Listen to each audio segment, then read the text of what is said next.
Hey, I'm Josh Mayo, and welcome to Extra Mayo. Every week, I love preaching the Word of God, but sometimes there's just, more. This is the place where we get to go deeper than Sunday's message. Here we'll wrestle with the questions, unpack the stories, and talk about how God's truth connects to your everyday life. I'm glad you're here. Let's dive in. Well, welcome back, everybody, to Extra Mayo. Pastor Josh, what a powerful week this past week was. It's amazing. We closed out our Psalms 23 series today, right? It is finished. We concluded it, man, and it was good. Done, man. We had a powerful time of worship. What was it, 20-something baptisms today? Yeah, it was a lot. It was a lot. It was beautiful. A lot of There life was change. a lot of tears in the house. A lot of tears. Tissues ran out of supply.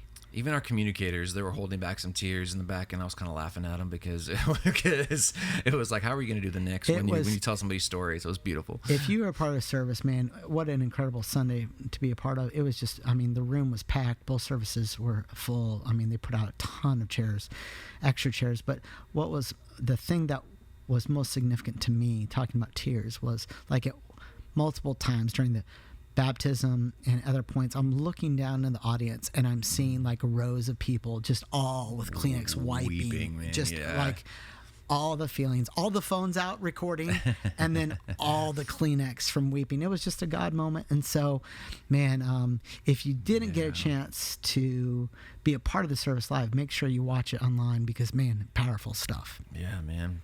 So over the past several weeks, we've walked verse by months, verse. Man, this feels like, it's actually been really a couple months. Yeah. When you include the beginning, this series was about 3 months long. It was about 12 weeks. So worth it, though. Yeah, it's been good. So worth it, man. So we walked verse by verse every, verse and just kind of broke that out. And so today we'll probably do the same, and just kind of give a snapshot again of all the different pieces. Final summary. Final summarize. 23. How the shepherd cares for us, how he protects us. He is our guidance, right? And he's our his presence is what we should be striving for, right? The big idea that we've always been talking about: home isn't a place; it's a person. So today's all wrapped up, and now we can come together again one more time. So for Psalms 23, give us that quick picture again one more time.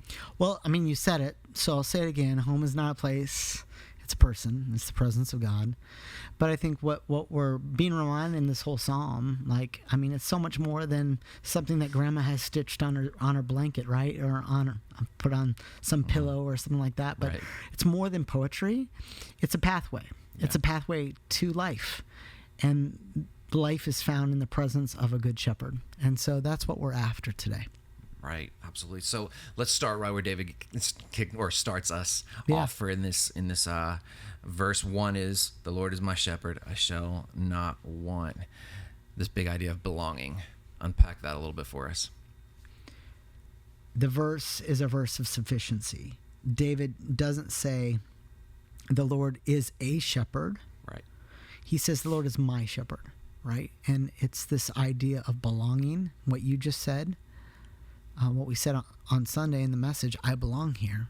Like, hey, he's my shepherd. David personalizes it from the jump, and he makes sure that the listener understands that he is connected in an intimate way to one who provides, who sustains, who is his everything. And so it's just very deeply personal. And I think what we find is that, and we all want contentment, but it's hard, right? Yeah. But contentment begins at this place of belonging. Because when you realize that you already have what you need, because what you need is him, it changes things. The Lord is my shepherd, I shall not want. Or my favorite translation, the Lord is my shepherd, I lack nothing. When I realize that I belong in him and that he is ultimately all that I need, there's such contentment. There's a lot of peace there. Yeah. And so today, let's remind ourselves that you have all that you need in Christ. Let's remind ourselves, whether we're driving into work or we're doing something at home, wherever we're listening to this right now, that let's just stop for a second and realize you have all you need in him. So like you've probably already today thought of countless things you need to do, countless things you need to get done, that you have to provide. You feel like the weight of the world's on your shoulders sometimes. Can we shift that perspective a little bit and bring some contentment into view by realizing that the Lord is my shepherd, and in him I lack nothing? That's that first verse.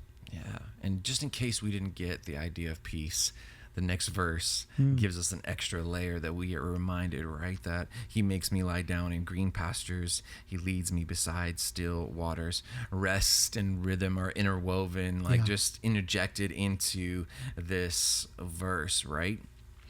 Yeah, I think what's beautiful about this idea with the shepherd and the flock is that the shepherd, at least this shepherd, this good shepherd, he doesn't drive the sheep. He's not behind the sheep driving them to a place. Guilt drives, fear drives, shame drives. But that's not what our good shepherd does. He doesn't drive us, he leads us. He makes me lie down in green pastures. He leads me beside still waters. A.W. Tozer once said, "The man who comes to God must first stop running." Okay, yeah. And so we're not running from God, and he's not driving us. We stop our pursuit of running after countless things, but we allow him to lead us. And as we do, we find green pastures, we find rest. And sometimes that is him making us lie down. It's a hard stop for most of us. I would say for all of us. That's really he hard. makes us lie down. Sometimes God just has to blast to get our attention, say, "No, son, no, daughter, stop, rest in me." And so again, here's my pastoral side coming out. If you're in the middle of a whirlwind right now, let's pause, let's stop, and kind of force ourselves to, again, reposition ourselves to the good shepherd and say, "You know what, God, you are going to be all I need." And from that place of contentment that we said earlier in the last verse, but him leading us beside still waters, let's learn how to rest in him, not just try to manufacture everything on our own. Yeah, I love that. As we lean into the rest that God is asking of us, he begins to restore the places that we feel broken. He begins to restore the hard moments that we're in. And that's obviously verse 3, right? He restores my soul. He leads me in paths of righteousness for his name's sake. You taught on this and you said that restoration always comes before direction. What a beautiful quote, man. Yeah. He leads, the good shepherd leads. Well, let me put it this way. I'm saying that backwards, actually. He heals before he leads. Yes. He heals before he leads. So we see this restored soul in the last verse. And then we see this leading. So the shepherd doesn't hand out maps. Like, wouldn't we like that, though? We're control freaks, and so we want to know the way. We want to have all the control. We want to figure it out. But he doesn't offer maps. He offers himself. Wow, his good. presence. Yeah. And so those are the paths of righteousness. They're not about perfection, for we cannot create our own paths of righteousness. We try. As Scripture says, there's a way that seems right to man, but in the end it leads to death. We've got all of our own paths. But he restores my soul. He leads me in paths of righteousness for his name's sake. We take on his righteousness, and he's the one that leads us in these paths. It's his paths. It's not ours. And so I think that's important. Oswald Chambers said the best measure of a spiritual life is not I can't speak right now. It's not its pleasure, but rather its obedience. And so, man, I want to be obedient for the Lord to lead me in his paths instead of me trying to control it and do our own thing. Wow. Yeah, don't we all? Easier said than done, for sure, right? And apart from verse 1, where the Lord is my shepherd, and like you said, you see that on every quilt or whatever, I think the next most popular one is verse 4, where even though I walk through the valley of the shadow of death, I will fear no evil, for you are with me. Your rod and your staff, they comfort me. What a powerful verse to unpack, right? Yeah, and I think, again, we shared this in the message, but in the previous weeks, but I think it's a great reminder moment that he is with me. Like before he led me, in this verse we just read, he led us, and now he's with us. And so in the darkest times of your life, you need to remind yourself that God is with you, that his presence is there. And so whether he leads you, that's he's before you, or he's with you. Now he's walking with you in that valley. I think that's important to know. Like, without me saying what they were, we got a chance to pray for a lot of people in the service today. So and beautiful. It was beautiful, man. I mean, it just made my heart hurt because there's so many needs. There's so many significant things going on in our church, and probably there's a lot of significant things going on in your life as well too. As you listen to this, there's probably some real heartache and some real stuff, and maybe you're going through that valley. And man, my heart, like I had to, like you were kind of stalling in worship. It was great. You guys just kept leading songs, and I'm praying for people, and I didn't really want to go back on stage because man, God was doing something beautiful off the stage in so many hearts and lives. And so I guess what I'm trying to say is, like, everyone hurts. Everyone goes through really hard stuff, and you're probably doing that as well too. But for the Christian, the reality is we have the Good Shepherd with us, that we're not alone, that God moved into the middle of our mess. Like, how often do we say, like, where was God when this happened? Where was God when that happened? How would God allow that? Well, can I tell you where God was? He was actually right there with you. Absolutely. He wept over it. He was broken over it. Matter of fact, he was broken over it. His body was broken. He bled. He died for that brokenness. And so I think that's the difference between the Christian faith and every other faith. Every other faith, their false god stands apart. Distant. But Jesus Christ, the Word became flesh and dwelt among us. He moved in the neighborhood. Why does God move into the neighborhood? Because the neighborhood's the valley. The neighborhood's the dark place.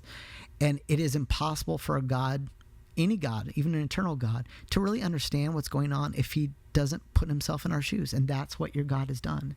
And so whatever you're going through right now that's very valley-ish right now, really broken, know that your Good Shepherd is there with you.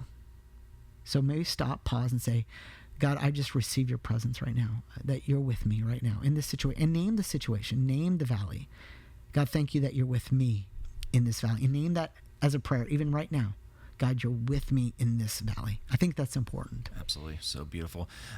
For anybody that's listening right now, or they're watching this, we're kind of the middle point of Psalm 23. It's smack dab in the middle. And if you haven't had the opportunity to go watch all the sermons and go listen to all the extra podcasts, take the opportunity, because there's such richness in that and such beauty in that. We're scratching surface. We're not touching anything. And even right now, it's just a tidbit of what, of what what is actually there. But I think the person who spoke on Death Valley did a phenomenal job. Who was that again, Alistair? Well, it's because that person's been through the valley. That was you. You did a breathtaking job. I think there's such beauty in going through the valleys, because it helps you see where God really is. That He is, like you said, with you.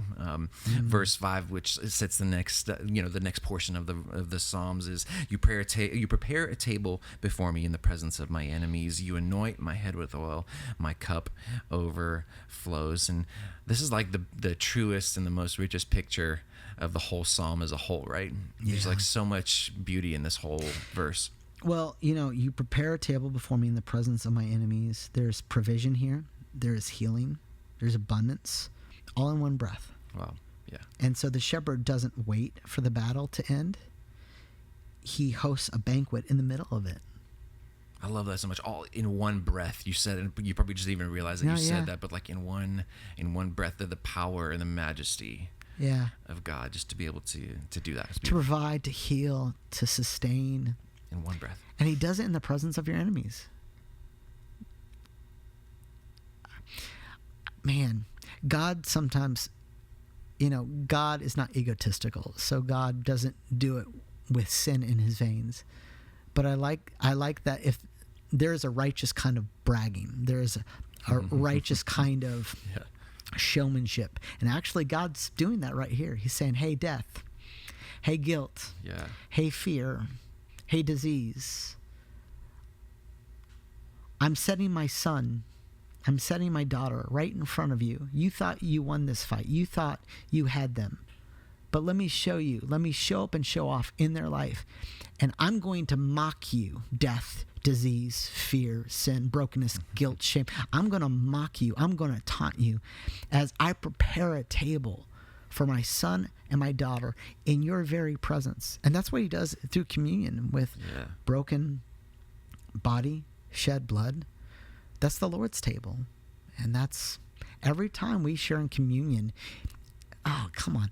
Yeah. Every time we share in communion, it is the heavenlies, the eternals, all the angels mocking defeat, mocking the grave, mocking sin, and saying, no. For my son, my daughter, I've provided victory.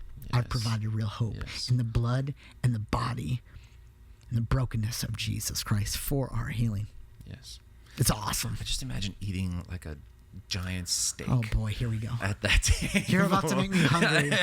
Everyone watching, it's almost lunchtime, so we're actually past lunchtime right now, so we're hungry. But we're always past lunchtime. Just a giant steak at that table, like in front of my enemies. What you got, he bro? What you got? A Ruth Chris Steakhouse experience for you in the presence of your enemy. This is bougie. When God makes a meal, it's bougie. If you haven't gotten anything out of all of this extra mayo, now you got it. That's the big idea. And our vegetarians out there, I'm sorry, but it's okay. But just come to Jesus. Verse 6, my favorite one out of all of them. Surely goodness and mercy will follow me all the days of my life, and I will dwell in the house of the Lord forever. What a beautiful ending to this psalm, but it's almost like a beginning, right? Boy, that's a beautiful way of saying it, Alistair. It's almost like a beginning, because it is. Where does goodness and mercy chase us down to? It chases us back home. Yes. And man, everything that's good happens with home, with family. And I think the story is, when we're back at home in the presence of the Father, the story is just getting started. Yes. And so I love what you put there. And Frederick Buechner says this. He says, the grace of God means something like, here is your life. You might never have been, but you are. The party is going on, and you've been invited. And so God is inviting us back into the party. He's inviting us back home. You know what? Actually, what this terminology this quote reminds me of, and this last phrase of surely goodness and mercy shall chase us down back into the house. What it reminds me of the story of the prodigals. Oh, wow, not just one, not just the one that runs away, but also the elder brother. Yes. Who's outside the house, and the father's trying to get him back in. He's like, hey son, have I withheld anything from you? And so that parable that Jesus tells of the prodigals, two prodigals in that story, one that goes away from home and spends all the money, does all the things, and then an older brother who thinks he's done everything right. He's more of the religious type. I've done all the things you've asked me to, Father, but he still stands outside the house. And the father, the good shepherd in that parable, is allowing goodness and mercy for both of his kids and driving them back home. And the end of that parable, we don't ever know if the older brother ever goes back in the house to celebrate that the younger brother had returned home. And so I think what we have now is an opportunity, and God is inviting you and me as well. He's saying, hey, surely goodness and mercy wants to chase you back in the home, but you've got to respond to that. Yeah. And so do you accept his rich invitation for his goodness, for his mercy, to chase you down and to bring you back into his presence? Because home is not a place. Home is a person. It's the presence of the Prince of Peace. It's what he's inviting us to in this whole series. And so, man, I just want to encourage you today. Spend a little time in his presence. Yes. Spend a little time today accepting his grace, accepting his mercy, accepting his goodness. Because a lot of times, man, you need to let goodness and mercy catch you. Yes. Because a lot of us, we just keep running away from it because we think it's not good enough. But goodness and mercy wants to catch you, and it wants to lead you back home. It's important. Powerful.